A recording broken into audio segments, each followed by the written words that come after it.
The people who shaped Europe, the Vikings. A saga stretching from the icy lands of the north to Africa, from Constantinople, Istanbul, to the American continent.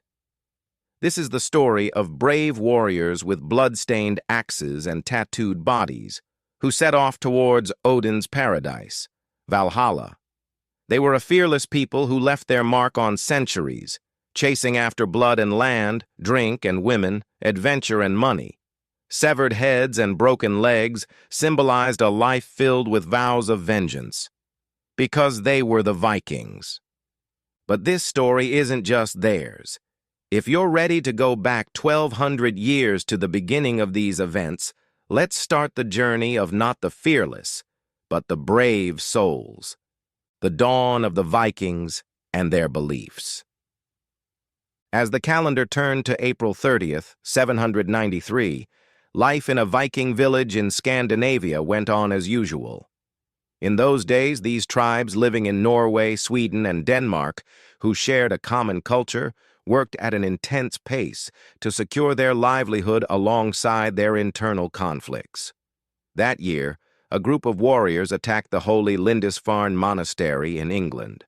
Although similar raids had occurred before, this attack on a sacred site deeply shocked Christian Europe. The Europeans interpreted this event as a punishment from God. The Vikings, however, knew that this raid was just the beginning. According to Norse mythology, the origin of the Vikings lies in a great void where everything began.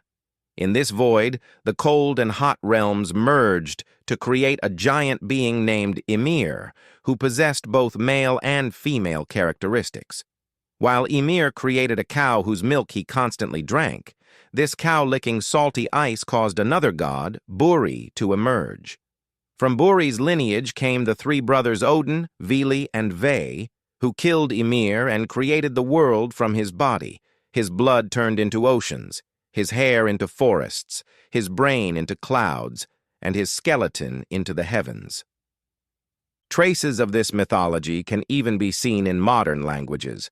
For example, the English word Wednesday is derived from Woden's Day, Odin's Day.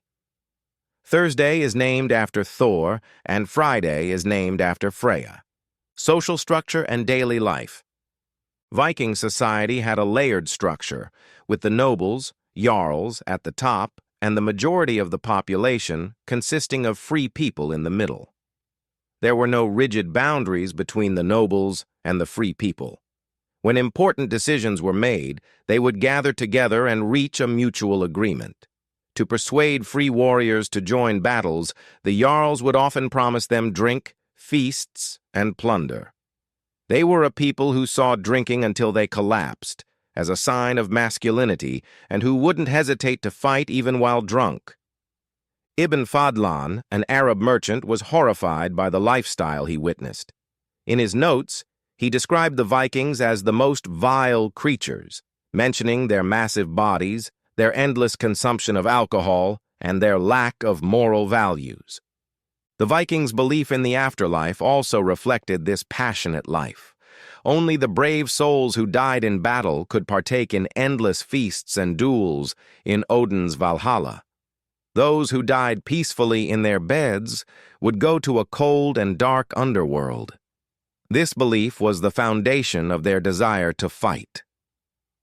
An important part of Viking society was also made up of slaves. The slave class, which constituted a quarter of the total population, lived in the same conditions as animals and were forced to work in harsh conditions every day. Slave trade, which was one of the Vikings' main sources of income, had created a network stretching from Scandinavia to Baghdad. When the men went on raids, the management of the slaves and all household responsibilities fell to the Viking women. Viking women had more rights than other women in Europe. They could get a divorce and even participate in battles. Due to climate conditions, Viking houses were generally single-room, single-door structures built into the ground. A fire in the middle of the house provided both warmth and a way to prepare food. Trade, discoveries, and wars. Viking ships were the fastest and most durable vessels of their time. These dragon ships, known as drakar, could reach speeds of up to 20 nautical miles per hour. Although they traveled in open-air conditions during harsh weather, they could determine the sun's position even on cloudy days, using crystals called Iceland spar that they carried with them. In 860, a Viking army of 200 ships approached Constantinople, Istanbul. This encounter turned into a complete nightmare for the Byzantines. The Vikings, who burned and destroyed the city, massacred the people, and took the plunder, left behind only blood and ruin. Over time, however, this hostility turned into a commercial relationship. The Vikings began to trade in the city by making agreements with the Byzantines. During this period, the Vikings sailed further west and discovered new lands. A discoverer named Floki, with 3 ravens he took with him, rediscovered Iceland and began a settlement there. Later, Eric the Red became the first Viking to settle in Greenland, and his children set foot on the American continent about 500 years before Christopher Columbus. Transformation and the end of the Viking Age. The Vikings' increasing wealth and power led to the emergence of great kings among them.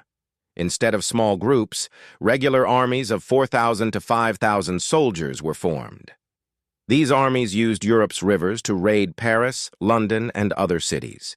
In 845, the Vikings besieging Paris carried their ships overland with wooden sleds to overcome the chains stretched across the Seine River. This tactic later inspired Sultan Mehmed the Conqueror and led him to use a similar strategy in his conquest of Istanbul. However, the end of the Viking Age was approaching. In 1066, a Viking commander named Harald Hardrada was defeated and killed by another Viking-descended king, William the Conqueror, while attempting to seize England. This event was a sign of the Vikings' diminishing military power in Europe. Furthermore, with the spread of Christianity, the Vikings began to assimilate.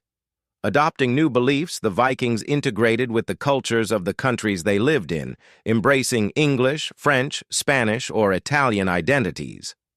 Although their warrior spirit did not disappear, it was no longer Odin's table but Jesus' heaven that awaited them. Thus, the Vikings, melting into the fabric of Europe, brought one of history's greatest adventures to an end. All that remains are the stories of these people who deserve to be remembered. I'm Mr. Curious. Don't forget to subscribe to my channel and follow me for more.